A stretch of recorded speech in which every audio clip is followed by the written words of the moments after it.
Good morning प्यारे बच्चों, कैसे हैं। मानव के शरीर के प्रमुख तथ्य पढ़ रहे हैं हम। उसमें कुछ तथ्य हमने पढ़े, जैसे शरीर में कितना रुधिर पाया जाता है, शरीर का कौन सा अंग जो है वो क्या कार्य करता है। कुछ चीज़ें हमने पढ़ी और कुछ चीज़ें और हम यहाँ पढ़ने वाले हैं। लेकिन पढ़ाई का मज़ा तभी है जब आप भी कंटिन्यू होकर पढ़ें, क्योंकि पढ़ाई या जो अध्ययन है एक द्विदिशीय प्रक्रिया होती है, जो विद्यार्थी से अध्यापक की तरफ तथा अध्यापक से विद्यार्थी की तरफ जारी होती है। यानी पढ़ाता अध्यापक है लेकिन पढ़ता विद्यार्थी है। तो इसी क्रम में हम आज जो अपने जो टॉपिक हैं उनको कंटिन्यू करते हैं, यानी मानव शरीर के महत्वपूर्ण तथ्य।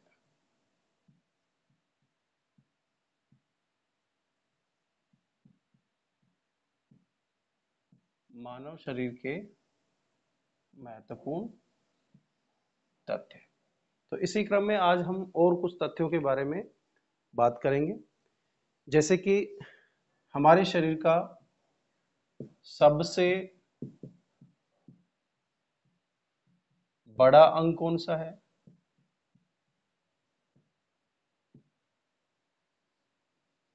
या फिर अपन देखें कि शरीर का सबसे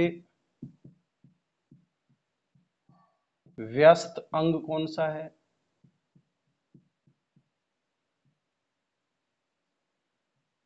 ठीक है, तो सबसे बड़ा जो अंग है वो है त्वचा, यानी स्किन। शरीर का सबसे बड़ा अंग जो कि पूरे शरीर को ढके हुए रहता है, चारों तरफ से हमें सुरक्षा प्रदान करता है। और हाँ, त्वचा ही शरीर की प्रथम सुरक्षा पंक्ति कही गई है, क्योंकि ये ही रोगाणुओं से हमें बचाती है, रोगाणुओं को शरीर में अंदर प्रवेश करने से रोकती है। तो त्वचा जो है ये शरीर का सबसे बड़ा अंग है। शरीर का सबसे जो व्यस्त अंग कहा गया है वो कहा गया है हृदय, यानी हार्ट। व्यस्त इसलिए कहा गया क्योंकि ये जो अंग है ये अनवरत लगातार अपना कार्य करता रहता है और कभी भी विश्राम नहीं करता है। यानी अगर कहे कि शरीर में कौन सी मांसपेशियां बिना थके लगातार कार्य करती है तो वो होती है हृदय पेशियां। ठीक है, आगे देखें तो अगर हम बात करें कि सबसे पतली त्वचा, शरीर में सबसे पतली त्वचा कहाँ पाई जाती है, तो वो उसका नाम है कंजक्टिवा। त्वचा का नाम क्या है, कंजक्टिवा, और जो कि नेत्र में पाई जाती है। हमारे नेत्र में जो सबसे बाहर एक पतली झिल्ली पाई जाती है जिसको कंजक्टिवा कहते हैं, वो शरीर की सबसे पतली त्वचा कहलाती है। हमारे शरीर में जो रुधिर दाब कितना होता है, कल हमने पढ़ा था 120/80 mmHg होता है। इसके अलावा जो रुधिर में ही अगर हम बात करें तो सर्वदाता रुधिर समूह कौन सा होता है, और सर्वग्राही रुधिर समूह कौन सा होता है। जैसा कि हमको पता है कि रुधिर जो समूह है मुख्य रूप से 4 प्रकार के होते हैं। वैसे तो बहुत सारे प्रकार होते हैं इसके, लेकिन मुख्य रूप से 4 प्रकार के होते हैं। और इनको खोजने का जो श्रेय दिया था वो लैंड स्टीनर ने दिया था। लैंड स्टीनर नामक वैज्ञानिक ने सबसे पहले रुधिर वर्ग को खोजा था। और उन्होंने क्या बताया कि रुधिर वर्ग 4 प्रकार के होते हैं, ए, बी, ए बी और ओ। तो रुधिर वर्ग जो सर्वदाता, जो सबको रुधिर दे सकता है, सर्वदाता रुधिर माना गया है ओ रुधिर वर्ग। या रुधिर समूह ओ, और सर्वग्राही माना गया है ए बी रुधिर वर्ग या ए बी रुधिर समूह। ए बी जो है वो सबसे रुधिर ले सकता है, इसको रुधिर वर्ग वाले टॉपिक में अपन विस्तार से पढ़ेंगे क्या होता है ये, क्यों ओ वाला सबको दे सकता है, क्यों ए बी वाला सबसे रुधिर ले सकता है, क्योंकि यहाँ पर एंटीजन और एंटीबॉडी की क्रिया होती है और जो समान एंटीजन होते हैं वो समान एंटीबॉडी से क्रिया कर जाते हैं जिससे रुधिर का स्कंदन हो सकता है। तो ये समस्या जो है इसकी वजह से ही ए रुधिर वाले व्यक्ति को बी रुधिर वर्ग का रुधिर नहीं दे सकते हैं। ऐसे ही बहुत सारी समस्याएं जो आगे आएंगी वो हम पढ़ेंगे। फिलहाल हम देख रहे हैं कि सर्वदाता रुधिर वर्ग कौन सा है, ओ है, सर्वग्राही कौन सा है, ए बी है। ठीक है, सामान्य शरीर का तापमान कितना होता है, सामान्य शरीर तापमान, सामान्य शरीर का तापमान होता है वो 98.4 डिग्री फ़ारेनहाइट होता है। कितना होता है, 98.4 डिग्री फ़ारेनहाइट। ठीक है, फ़ारेनहाइट पैमाने पर अपन इसको मापते हैं। आगे देखें कि मनुष्य की जो श्वसन दर कितनी होती है, तो हमको पता होना चाहिए कि मनुष्य की जो श्वसन दर है, श्वसन दर रेस्पिरेटरी रेट जो होती है वो होती है 16 से 20 बार प्रति मिनट।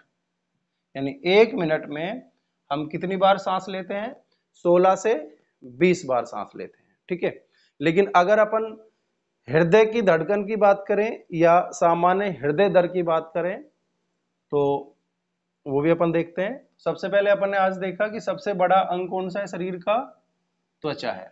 ठीक है, लेकिन बच्चों ये जो चीजें अपन पढ़ रहे हैं, देखो दो चीजें होती है, बहुत से दिमाग में ये आ रहा होगा भाई ये तो अपन को बुक्स में भी मिल जाएगा, ये तो ऐसा कोई मैटर है ही नहीं जो आपको बुक्स में ना मिले, जो आपको अपन ऑनलाइन सर्च करें अगर किसी उस पर ब्राउजर पर जाके तो वहां भी मिल जाएगा।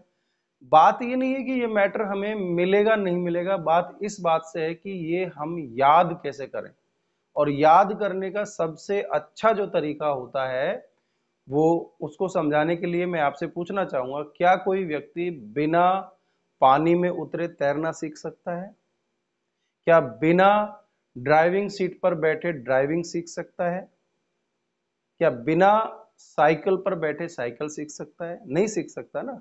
तो इसीलिए अगर आपको ये चीजें याद करनी है तो याद करने के लिए पढ़ना होगा और मन लगाकर पढ़ना होगा।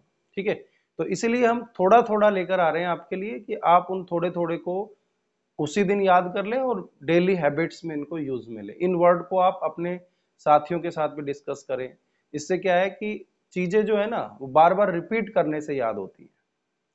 तो यहां हमने देखा कि सबसे व्यस्त अंग कौन सा है शरीर का, हृदय यानी हार्ट, जो कभी विश्राम नहीं करता। सबसे पतली जो त्वचा है वो होती है कंजक्टिवा, नेत्र में पाई जाती है।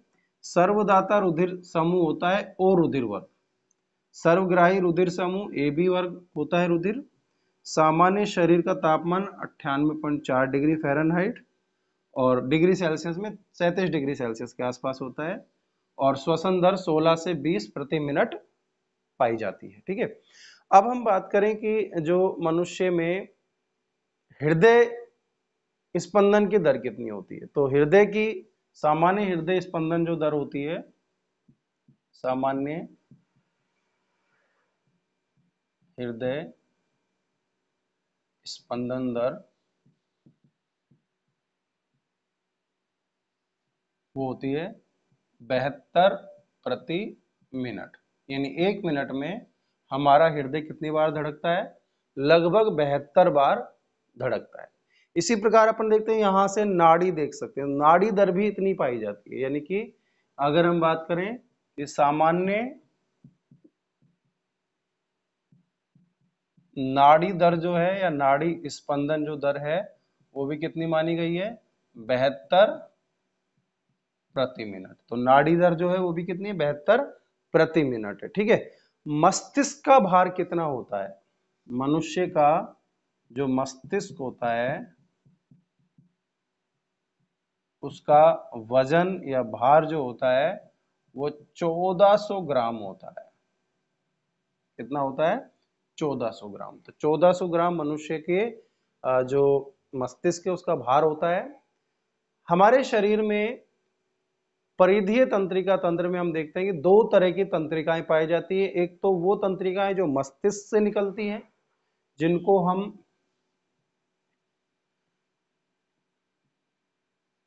क्रेनियल नर्व या क्रेनियल तंत्रिकाएं कहते हैं, या कपाल तंत्रिकाएं।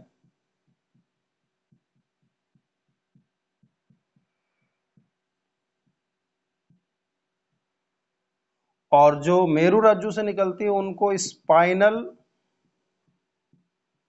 तंत्रिकाएं या मेरु तंत्रिकाएं कहते हैं।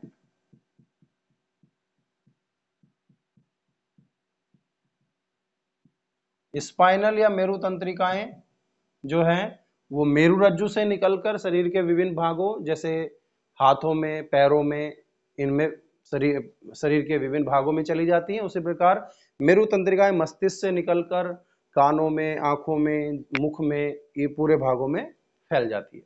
तो हमारे अंदर ये दोनों तरफ निकलती हैं शरीर के, इसलिए जोड़ी में होती हैं। मेरु तंत्रिकाएं जो है वो तो होती है 31 जोड़ी, यानी अपन कहेंगे 31 तो राइट साइड में निकलती है और 31 लेफ्ट साइड में निकलती है। ठीक है।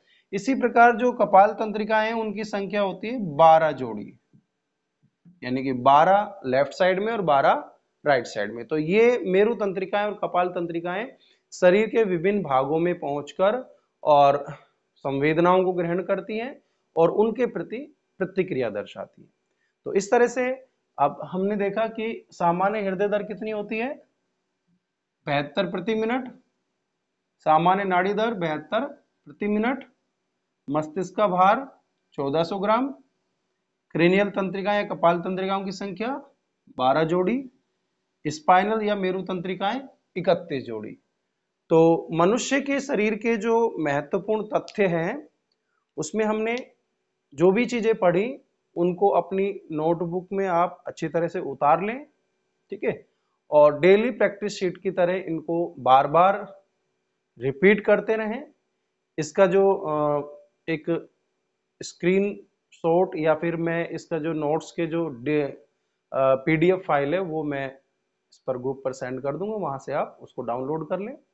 तो अपनी स्टडी को जारी रखें, घर में रहें और सुरक्षित रहें।